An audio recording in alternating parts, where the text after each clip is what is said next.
El periodista César Huerta de Polemón liberó una investigación en donde se acredita que el señor Ricardo Salinas Pliego pues hace uso también de las concesiones de agua, precisamente con el río Chalma, donde usa una buena parte de ella, incluso en el estado de Nayarit. Están siendo utilizados de una manera ilegal. Sí. No me lo pasar. Apareció Carlos Salinas en Nuevo León, en Monterrey, y básicamente en una charla privada con estudiantes se lanza contra los programas sociales y menciona que son un error, ya que lo único que convierte a los ciudadanos es en dependientes del Estado y en personas improductivas. Ojalá todos los programas sociales de México no fueran focalizados. Fox en la campaña hizo un video donde decía que todos los adultos mayores que recibían una pensión eran flojos. Es bueno leerlos, estar enterado, pero no irse con la finta, ¿verdad? La terrible desaprobación que tiene la presidenta de la República.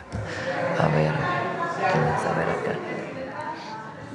Vamos para acá. Buen día, presidenta. Manuel Pedrero, de los Reporteros MX. Una duda rápida. ¿Le comentó algo el presidente Trump en el encuentro que sostuvo acerca específicamente sobre el tema del agua? No. Hablamos, por ejemplo, del tema del gusano barrenador. Me dijo, oiga, ya sabe que está un problema ahí de un gusano que está provocando muchos problemas en el ganado. Y le dije, sí, presidente, sí tengo conocimiento y estamos trabajando conjuntamente para atenderlo.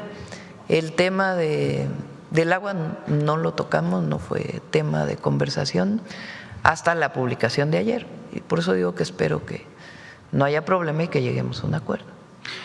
Justo sobre el tema del agua, pero ya acá en territorio mexicano, César Duarte justamente construyó una presa, la presa Saucita, donde pues se hablaba mucho del acaparamiento del agua. No sé si tengan algún registro o información de algún tipo de concentración o monopolio justamente en esas zonas donde pues Chihuahua históricamente ha sido golpeado por las sequías y que había beneficiado grupos políticos, presidenta.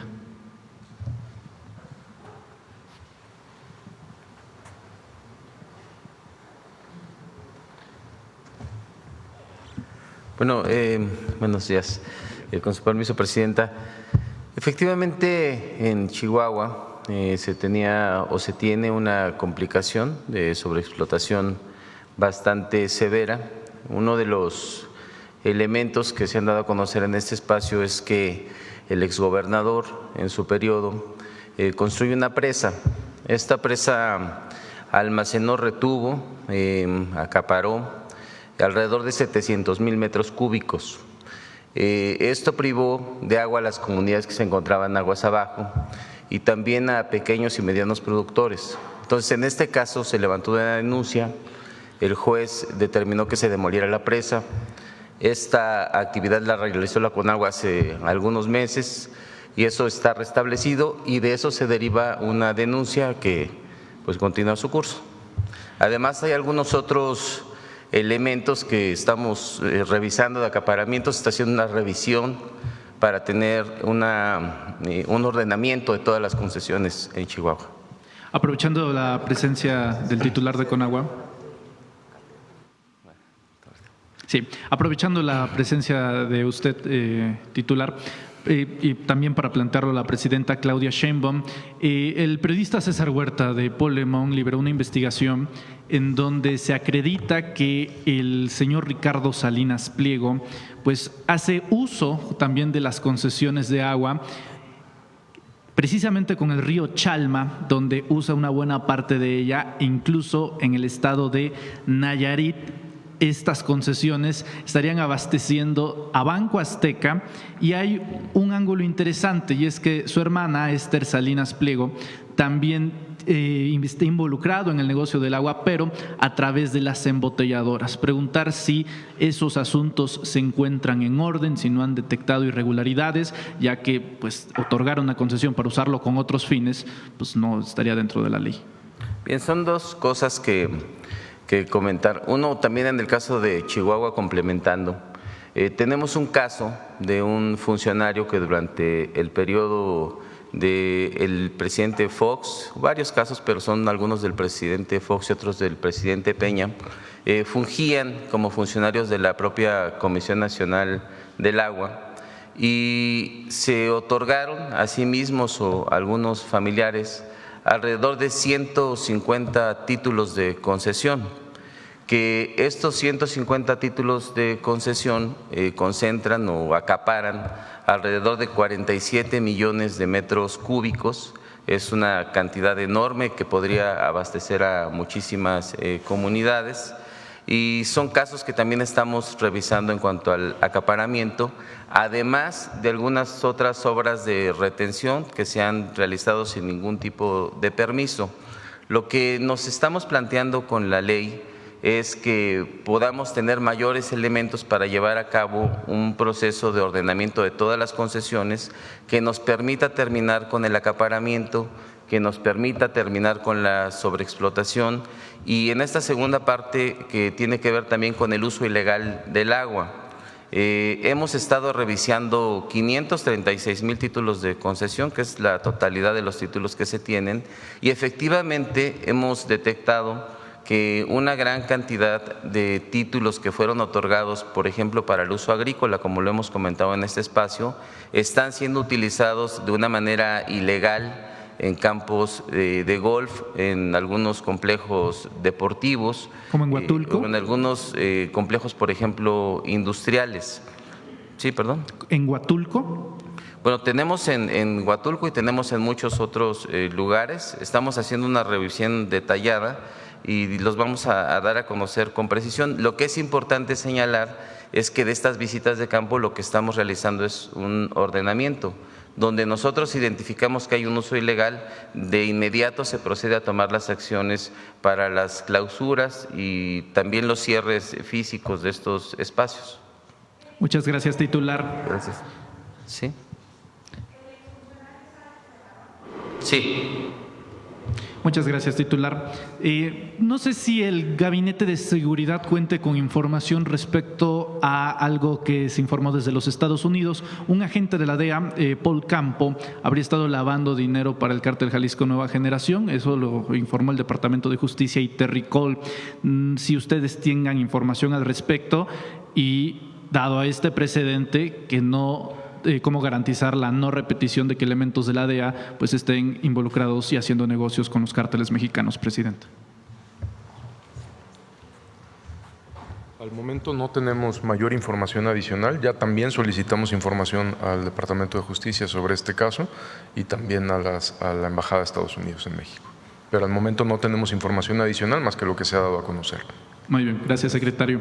Presidenta, en Querétaro capital, hubo un segundo episodio de represión en menos de un año, liderado nuevamente por el alcalde de esa ciudad, por Felipe Fernando Macías, y se da un evento de represión concretamente a mujeres indígenas, ya que denuncian estar siendo desplazadas del centro histórico para vender sus artesanías, concretamente la muñeca Lele, que es icónica, y que incluso se ha denunciado que muchos funcionarios y gobiernos de Acción Nacional las han registrado, el tema de las muñecas, bajo su nombre, y pues ellas no reciben ningún tipo de regalías. Ante estas denuncias y protestas, la respuesta de Felipe Fernando Macías y Acción Nacional en Querétaro fue reprimir a las artesanas, a las mujeres y hombres indígenas. ¿Sí tiene conocimiento del acto, presidente, y qué medidas podría tomar el gobierno federal ante esa represión?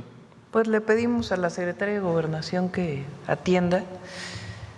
En cualquier lugar, cuando hay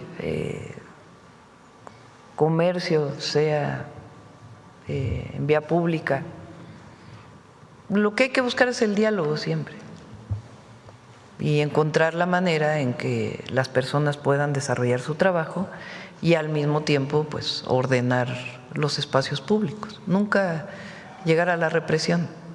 Entonces, en este caso le pedimos a la Secretaría de Gobernación que lo atienda. Gracias, presidenta. Un par de preguntas finales.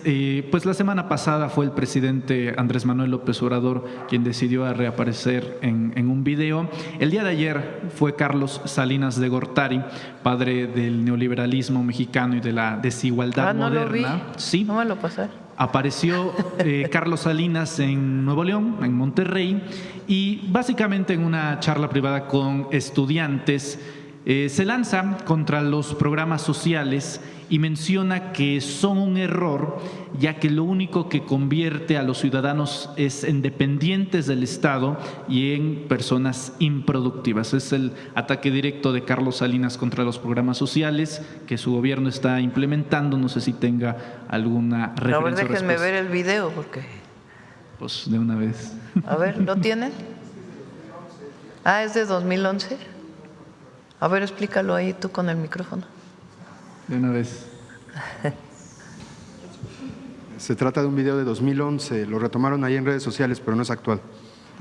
Muy bien, y agradecemos. Bueno, pero a ver qué dice del 2011. Lo que dice Manuel. Los programas de bienestar son derechos, es una visión muy distinta.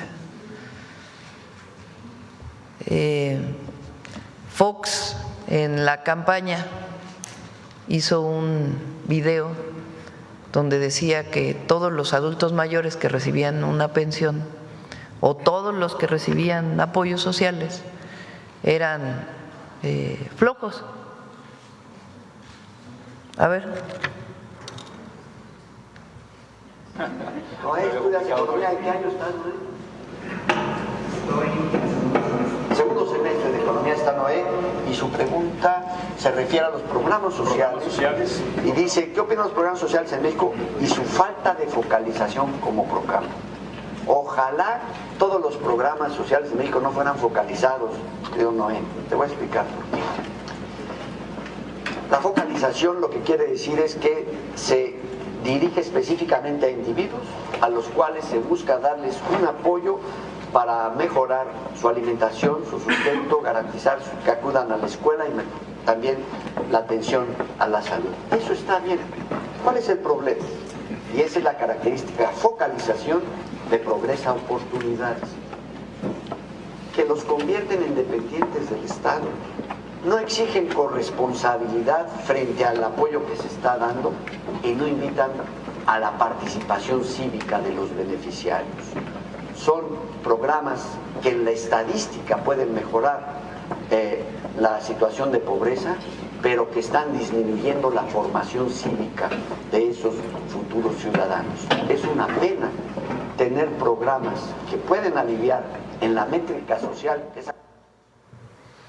Vamos a hacer mañana, si quieren, una discusión sobre los programas de bienestar, para que cómo fueron en el periodo de Salinas, cómo fueron en el periodo de Zedillo, cómo con Fox, con Calderón, con Peña y los programas de bienestar de la Cuarta Transformación. Podemos hacer una revisión de cuál es el objetivo, cuántos recursos se destinaban y cómo se visualizan y por qué son fundamentales para el bienestar de la población. Decía que Fox llamaba flojos, en realidad con otra palabra que no quiero repetir, a los adultos mayores que recibían o que reciben la pensión universal, que es una visión completamente distinta a la nuestra. Nosotros creemos que todos los adultos mayores deben tener derecho a una pensión. Es un derecho social. Y que como derecho social, pues debe ser otorgado a todas y todos los adultos mayores. Entonces, por eso hay programas de bienestar como la pensión universal, o las becas a todos los jóvenes de preparatoria, o los apoyos a las personas con discapacidad, o el apoyo al campo, o Sembrando Vida, que qué objetivo tiene. Entonces vamos a hablar de los programas que se hacían en su momento, cuánto dinero se destinaba y los programas de bienestar. mañana, si quieren, tocamos el tema. Agradezco la precisión, Presidenta, sobre todo porque ha sido resucitado el video recientemente justamente para atacar bajo el ángulo de los programas sociales. Finalmente, el Economista reporta en un nuevo estudio una aprobación presidencial de 70 puntos porcentuales, por encima de los 70 puntos porcentuales. Preguntarle a qué lo adjudica después de un noviembre que pues en cualquier otro país hubiera resultado lacerante en aprobación presidencial y que usted la mantenga. A ver, ponlo.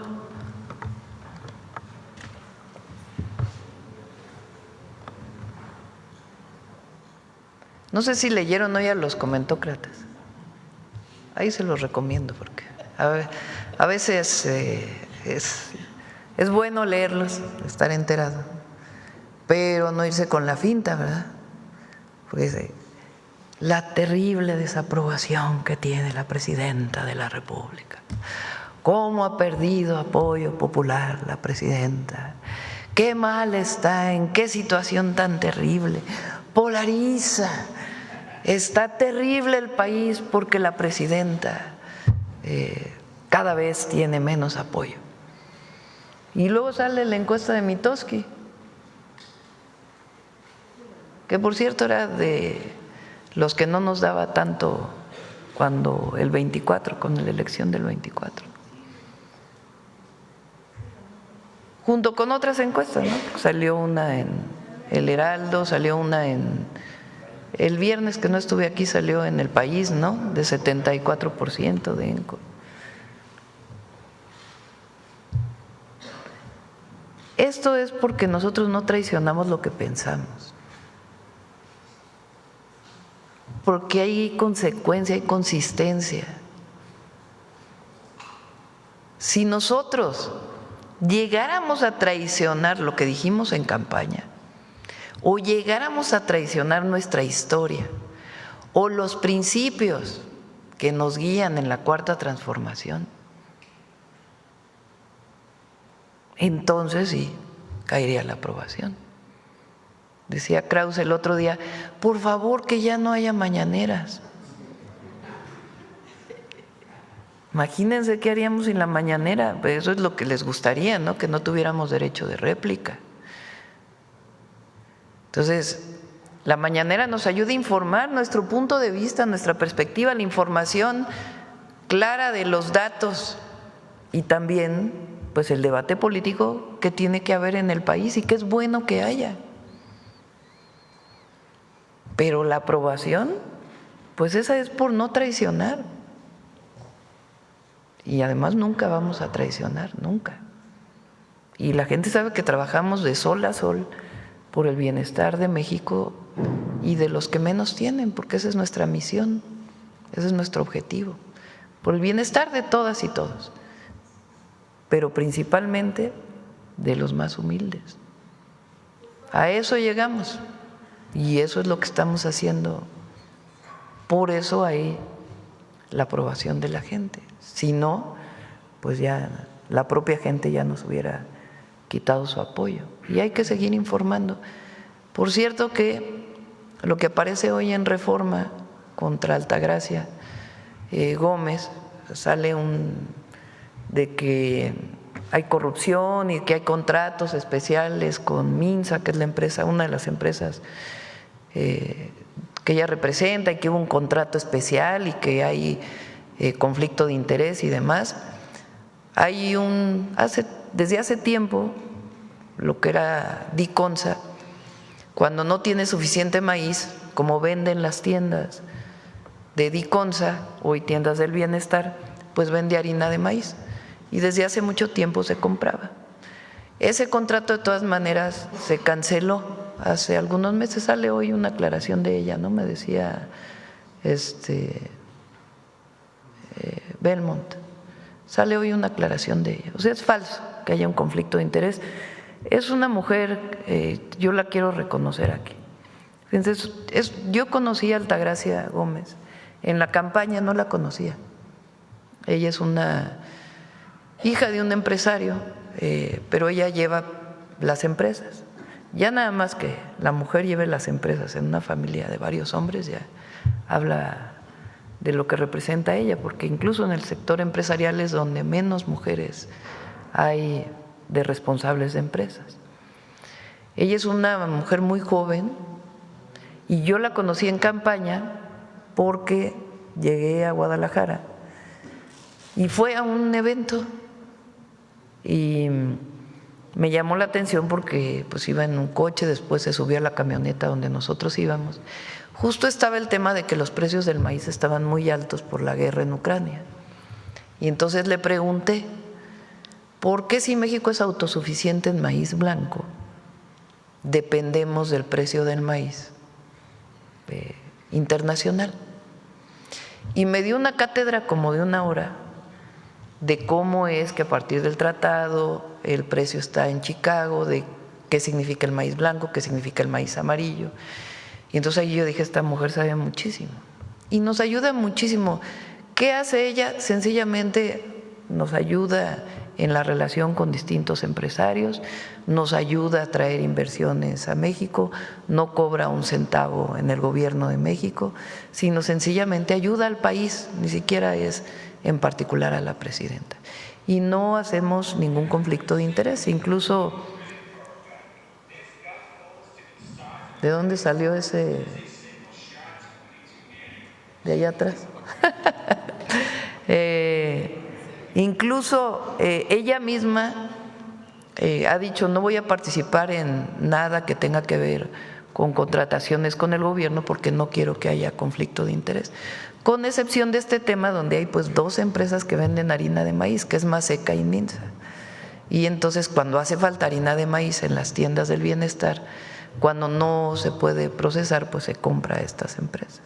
Pero no hay ningún conflicto de interés, no hay un tema de corrupción y además ese contrato se canceló. Gracias, presidenta. Doctora, sí, me gustaría consultarle. El día de ayer hablaba sobre Ernestina Godoy. ¿Le comentó alguna causa que no estuviera por aquí? Esperábamos que estuviera por aquí, Ernestina. Bueno. Ella decidió el día de hoy no venir, está apenas, pues obviamente tomando posesión de la Fiscalía y ya podremos invitarla en otras ocasiones. Regresando al tema de Estados Unidos, doctora, el presidente Donald Trump hablaba del tema de lo de las de aguas. Sí, me gustaría preguntarle al director de Conagua, pues justamente este tema, ¿qué es lo que buscarían poner en la mesa en la reunión de la tarde en cuanto a lo que mencionaba el presidente Donald Trump de este no cumplimiento? Ya por ahí el subsecretario Roberto Velasco daba puntos y obviamente lo del Tratado del 44, pero en el caso de Conagua, ¿qué específicamente podría hacer México para lo que es en dado caso que el presidente Donald Trump insista con ese tema de no cumplimiento, doctor?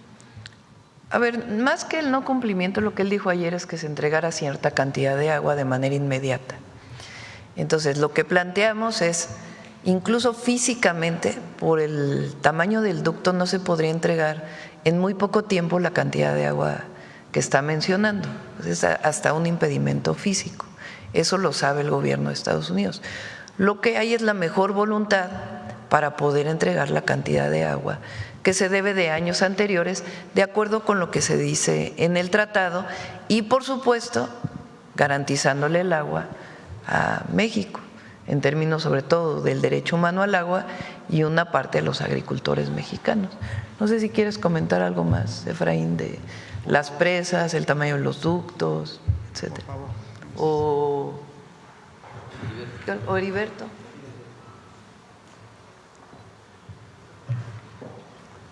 Las 3 presas, el tamaño del ducto. Con su permiso, presidenta. Sí, referente al tema de las presas, por cuestiones del tamaño de la infraestructura, tenemos ciertas capacidades, tanto de extracción como de conducción a lo largo de los ríos y como en las presas. Es importante mencionar que hemos tenido un diálogo técnico muy importante con el gobierno de Estados Unidos y ante todo la prioridad que nos ha mencionado la presidenta es garantizar el abastecimiento de agua a la población de México. También considerar que el tema del riego es un punto importante para México y retomando el primer punto, por ejemplo, en Chihuahua tenemos 3 presas, como ustedes saben, La Boquilla, Las Vírgenes, El Granero, La presa El Granero es la última presa que se ubica cerca del río Bravo. Ahí prácticamente llega todo el agua del río Conchos. Entonces, por ejemplo, la capacidad de extracción de la presa El Granero es de 20 metros cúbicos por segundo y esto nos permite que únicamente se pueda sacar cierta cantidad de agua pues a lo largo del día.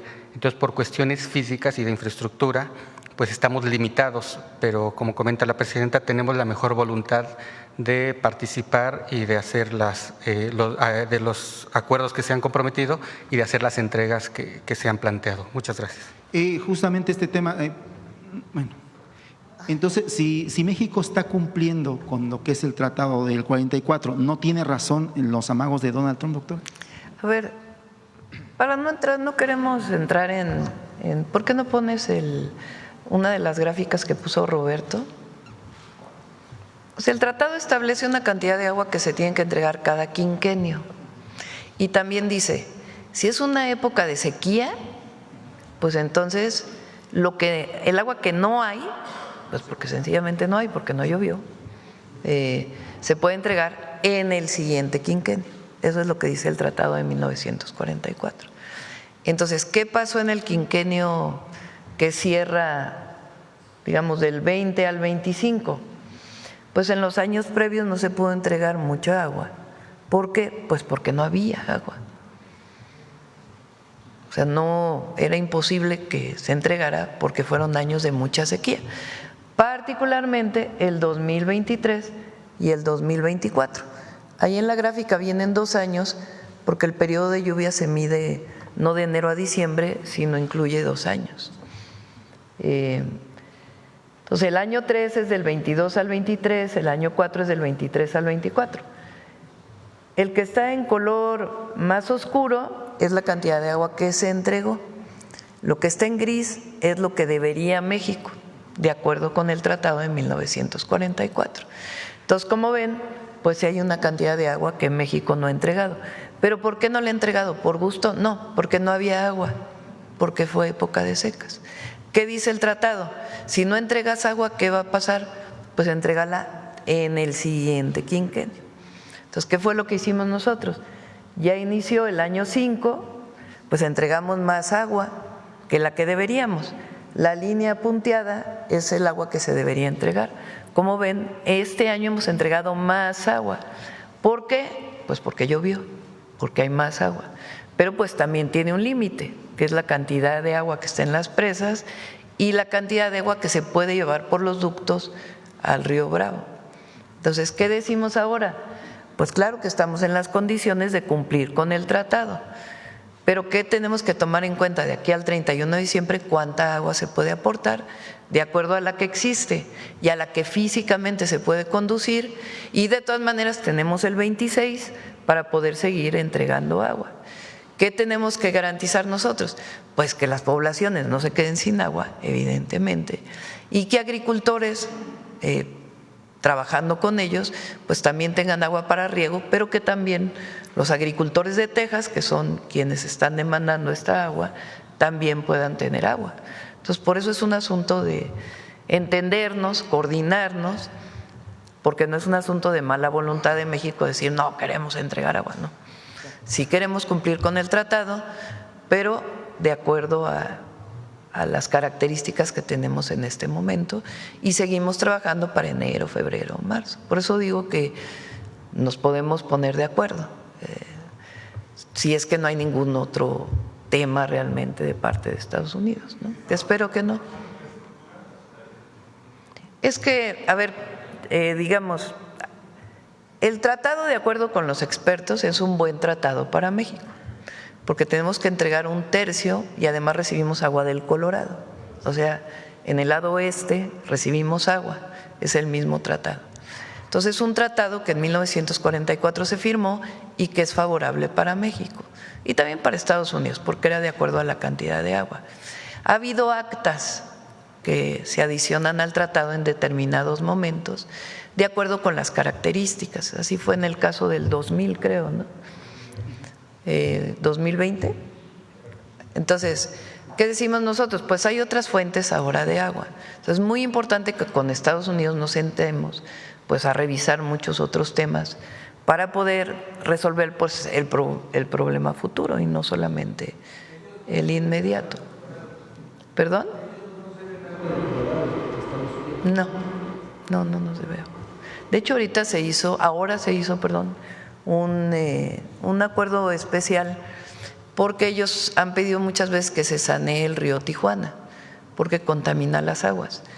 El presidente López Obrador hizo una planta de tratamiento muy importante que disminuye esa contaminación, pero todavía falta. Entonces, Alicia Bárcenas llegó a un excelente acuerdo con su contraparte de la Agencia de Protección Ambiental recientemente, en lo que nosotros en el 26 tenemos que hacer otras obras y ellos también tienen que hacer otras obras para disminuir o para erradicar completamente la contaminación, para que ya no haya contaminación hacia el Pacífico. Entonces, digamos, en la parte oeste no hay problema. En esta parte, pues, ¿por qué hay problemas? Porque hay poca agua, porque ha llovido poco. Y además, pues, las características de la infraestructura. Entonces, en esa condición estamos en la mejor disposición de cumplir y, pues, en los siguientes años seguir platicando y seguir trabajando para beneficio de México y para beneficio de Estados Unidos. Doctora, justamente en este tema, en el tema que tocaba hace ratito el secretario de Seguridad, hablaba del tema de 2 personas. Entonces, la línea de investigación que le ha comentado la fiscal Ernestina Godoy, ¿sería por estas 2 personas o por el tema de terrorismo? ¿Cómo sería la línea de investigación que se tiene, doctor? O del coche bomba, obviamente. No son 2 personas, y una disculpa si me expliqué mal, son 2 personas que pertenecen a un grupo delincuencial. Son grupos delictivos, como ya lo mencionamos, es las células afines a Cártel Jalisco, Cártel de Tepalcatepec, Cárteles Unidos, y que también muchas veces han agredido a policías comunitarias que fueron reguladas en el 2016 más o menos, algunas de ellas. Estos son delitos de tráfico de armas, por eso la carpeta de investigación se inició en FEMDO, en tráfico de armas, acopio de armas. No es por terrorismo, como sabemos en la ley tanto mexicana como internacional, pues el terrorismo es para imponer objetivos políticos, ideológicos, religiosos o sociales. En este caso es específicamente, son actos criminales para ampliar sus actividades criminales, ya sea en territorio, trasiego de droga, rutas de trasiego de droga, ampliar más el narcomenudeo, extorsión, tráfico, minería ilegal, etcétera. Entonces va por delincuencia organizada y el homicidio, por supuesto. ¿Se descarta entonces terrorismo? Sí, se descarta por lo que acabo de decir, no solo por la ley mexicana y por la ley internacional.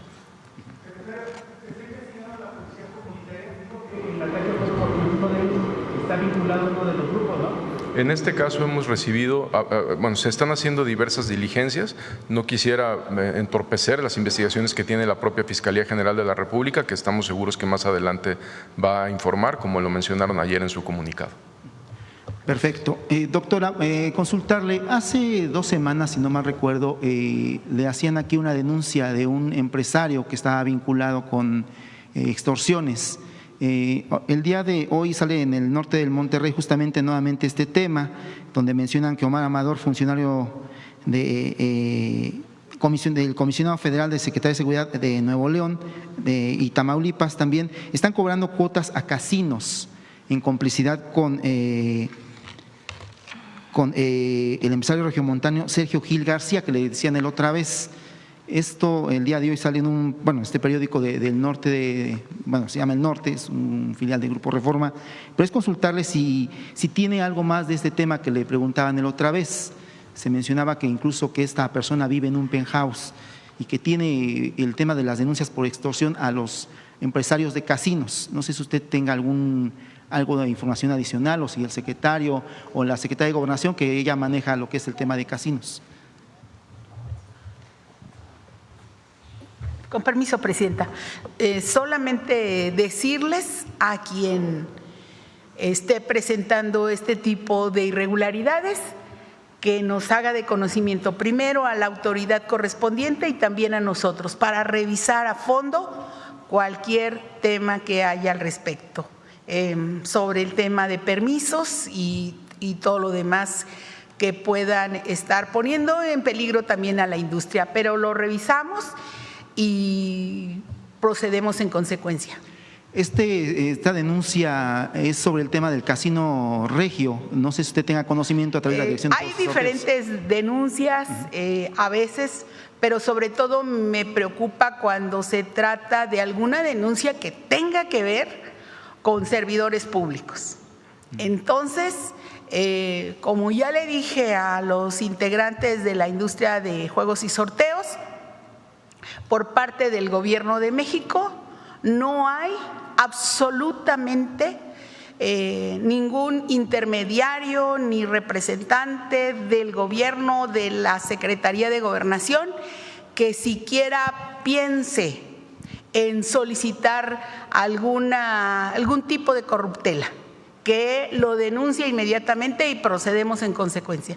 Perfecto. Hasta el momento no hemos tenido, por lo que respecta a Gobernación, como les dije, lo que queremos es que regularicen sus negocios y que paguen sus impuestos, que con nosotros no hay ningún tema para todos los negocios que son regulares. Incluso les dije, si hay algún inspector de la Secretaría de Gobernación, que filmen la visita para evitar cualquier problema y que los inspectores también filmen la propia visita, para que todo sea transparente y todo sea muy legal. Sí me preocupa porque estamos por la cero corrupción y la cero impunidad. Perfecto. Gracias, secretaria. Gracias, doctora. A ver, vamos,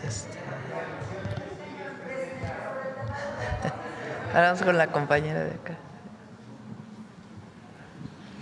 Buenos días, Presidenta. Buenos días a todos. Shaila Rosagel, corresponsal de Grupo Gili, El Imparcial de Sonora, La Crónica de Mexicali y Frontera de Tijuana. Preguntarles sobre el tema de seguridad a raíz del asesinato del alcalde de Uruapan, Carlos Manzo.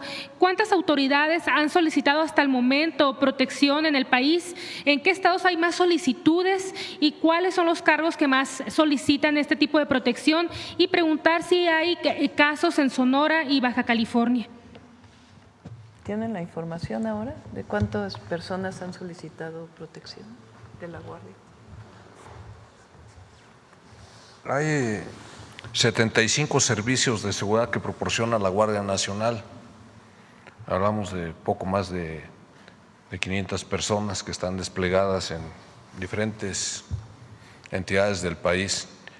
Y después del evento, del lamentable evento que sucedió en Uruapan, no se han incrementado mucho. Vamos a decir que se mantienen las solicitudes, no se han incrementado y se sigue aplicando el procedimiento.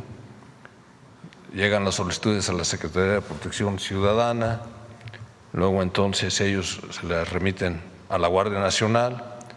Se realiza un análisis de riesgo tomando diversos factores, sobre todo uno de ellos importante, la existencia de amenazas a la persona que está solicitando la seguridad y se determina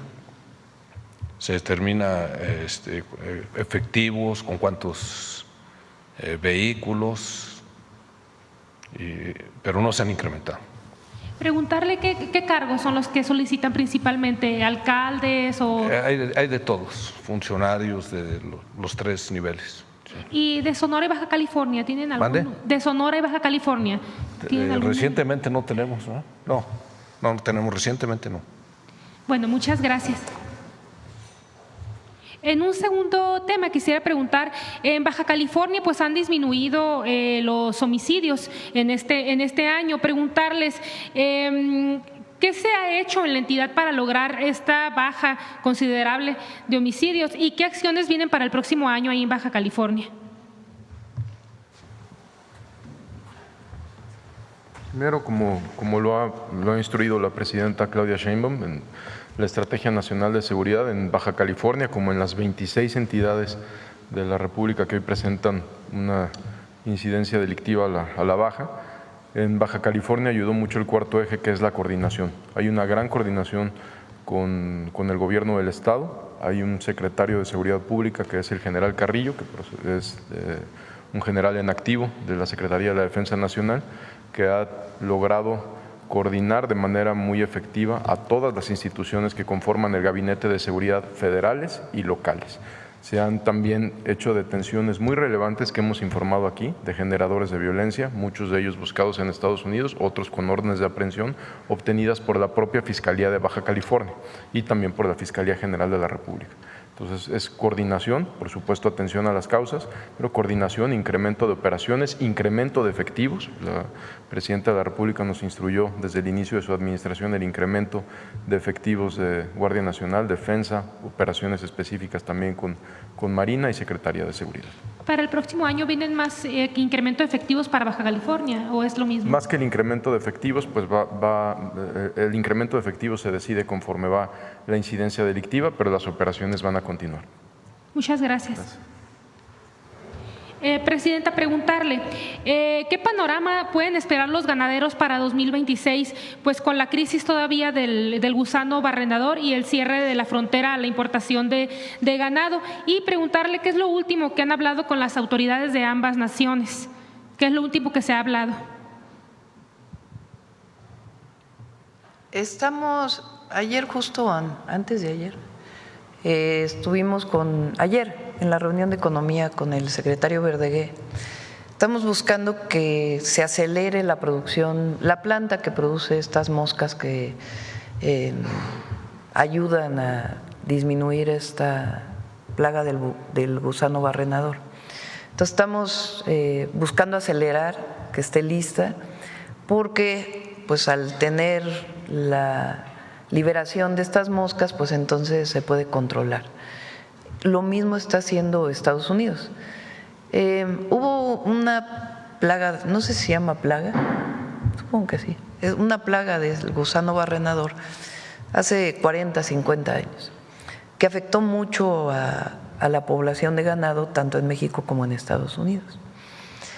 Como después se controló, entonces ya no hubo pues tanta liberación de moscas, porque esta es una tecnología que viene de hace 50 años, es una técnica para poder controlar el gusano barrenador. Entonces ahora cuando vuelve a aparecer en Centroamérica, que de ahí vino digamos la entrada a México de esta plaga, pues es que estamos tanto en Texas como en México, tanto en Estados Unidos como en México, pues poniendo plantas para poderla producir. Entonces lo que queremos es acelerar para que se produzca más rápido y que se pueda controlar completamente. Ahora no ha habido ningún caso en el norte del país, ninguno, y por eso hemos planteado que se podría abrir la frontera.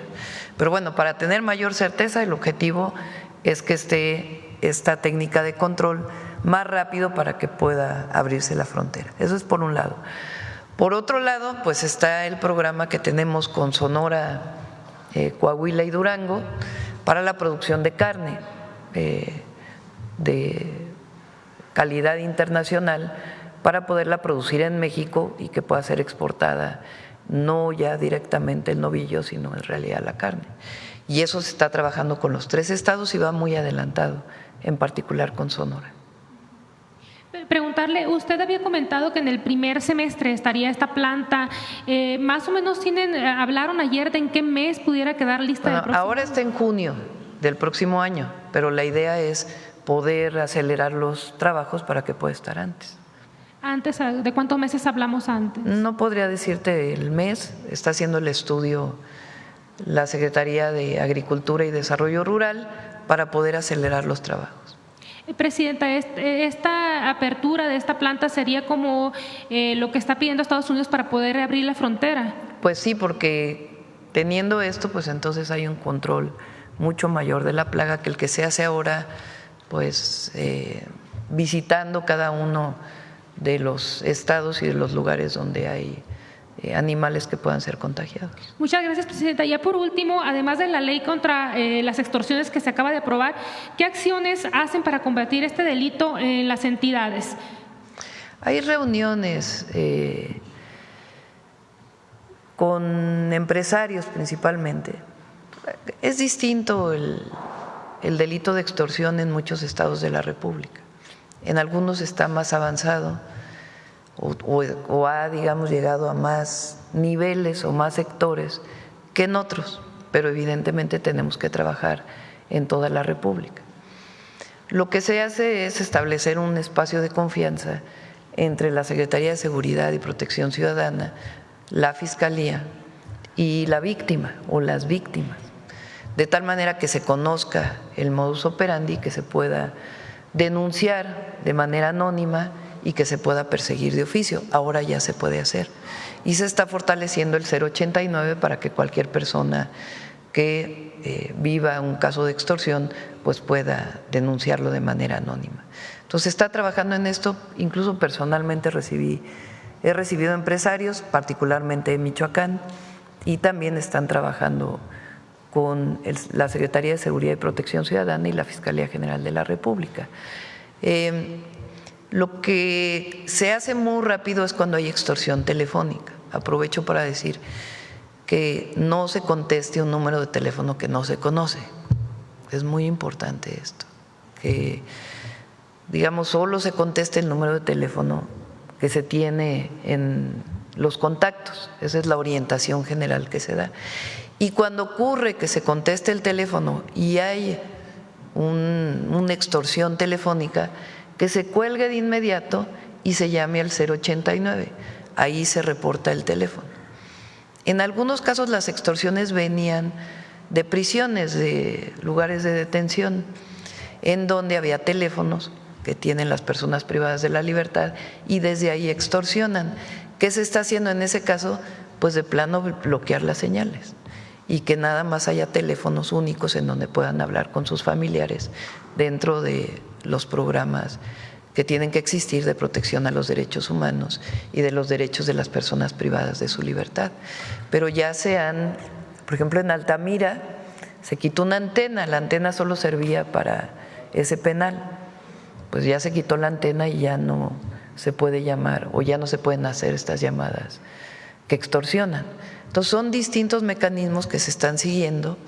De igual manera el registro de los chips nos va a ayudar también, porque muchas veces la delincuencia pues tiene un teléfono o tiene varios teléfonos, compra los chips, como no tiene que reportar el nombre de quien los compra, pues va cambiando los chips en los distintos teléfonos y es más difícil ubicar el teléfono.